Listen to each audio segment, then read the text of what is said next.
Good morning. It's good to see you again. I've been gone for a couple months. I had some personal things to take care of, and I'm back. And yet, for all that's changed, some things are still the same.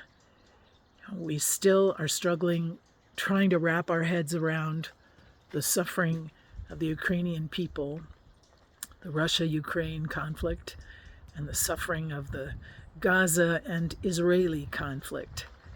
And these are just the two largest ones, right? We know that there are other parts of the world at war. There's injustice, suffering.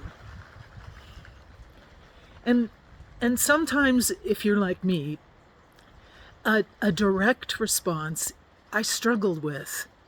When I look at those situations, I'm horrified at what human beings will perpetrate on human beings. I feel, and perhaps you feel this way too, that I need to take a side, that I need to decide am I pro one side, am I against the other? And yet, the more I pondered this, the more I think that for me, that might not be the best. For me, I'm trying very hard to keep my heart open, to stand in the middle ground, not to judge, not to make a choice. I'm trying to keep my heart open to all of humanity, knowing with great relief that God does not judge me on the worst behavior that I have shown, that God is merciful. How can I be merciful in my judgment, in my observation, in my paying attention to the struggles of my brothers and sisters in these parts of the world? Perhaps a choice is easy for you. You know exactly where you stand. You know who you are pro and who you are against. And each to his own.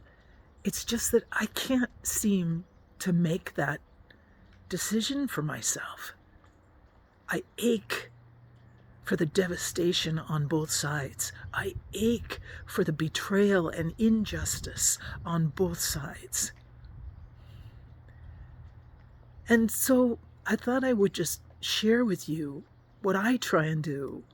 My prayer is that my heart would be broadened, that it would be opened, cracked as wide as possible, that God would make my heart like God's heart.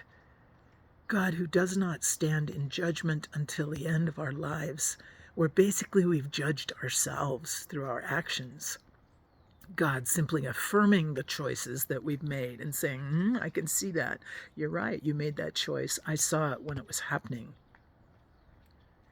How can I allow the mercy, the compassion, the love of an endless God, of an infinite God, to be my motto, to be what animates my heart?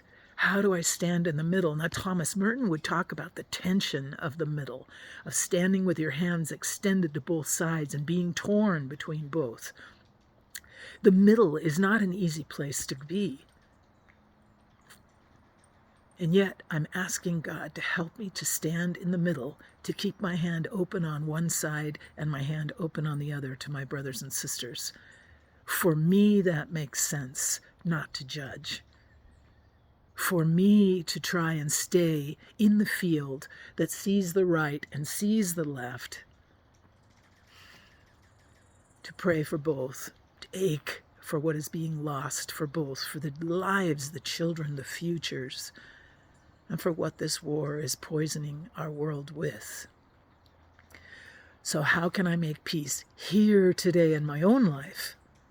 Do I have that same struggle of tension? Do I have someone on the right and someone on the left? And can I make peace with them now the way I wish these countries would make peace? There's so many parallels. I just wanted to say, you don't have to choose sides if you can't. And it's not because you're a coward. It's because you're trying to remain open to love the way God loves.